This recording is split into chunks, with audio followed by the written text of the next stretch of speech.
Palcmanská maša je určená pre rekreantov, avšak tentokrát plavcov vystriedali potápači. Predtým, než sa dostali pod vodu, si museli skontrolovať výstroj a obliecť sa do nej.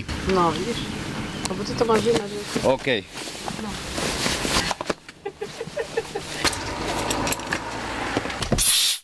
Vaše meno vás poprosím na klub. Adolf Peterám. Čo? Nie, že je speciálka.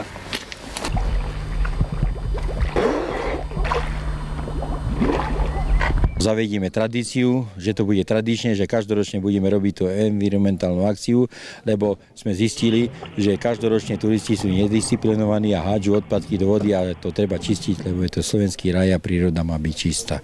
Na čistení sa zúčastnilo 58 potápačov z celého Slovenska. Rozdelení boli popri celom brehu priehrady. Nie všade bolo čistenie rovnako náročné. Najťažšie to vraj bolo pri priehradnom múre. Tu je tá voda v podstate najhlbšia.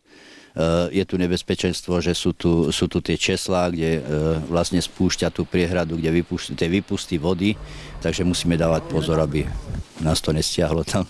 Potápačov privítalo nevľúdne počasie. Hoci pod vodou je jedno, či prší, počasie sa odrazilo na teplote vody, ktorá v okolí dna mala iba 4 až 5 stupňov. Chránime sa samozrejme suchým oblekom, dobrým oblečením a vlastne aj výhrevom. Pre nás, ktorí sa kúpeme aj v zime, tak táto teplota, pokiaľ je to nad 4 celziové stupne, tak je už veľmi dobrá. A čo sa týka teploty, myslíte?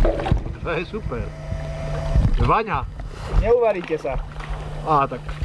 Ale je mi teplo už.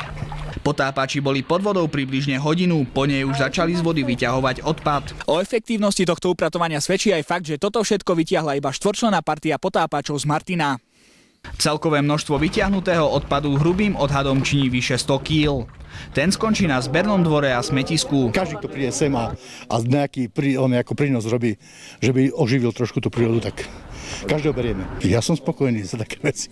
Dúfam, že budúci rok nevyzbierame nič, to by bolo najlepšie, lebo vtedy by sme mali garantované, že civilizovaní ľudia už nehádžu odpadky do vody.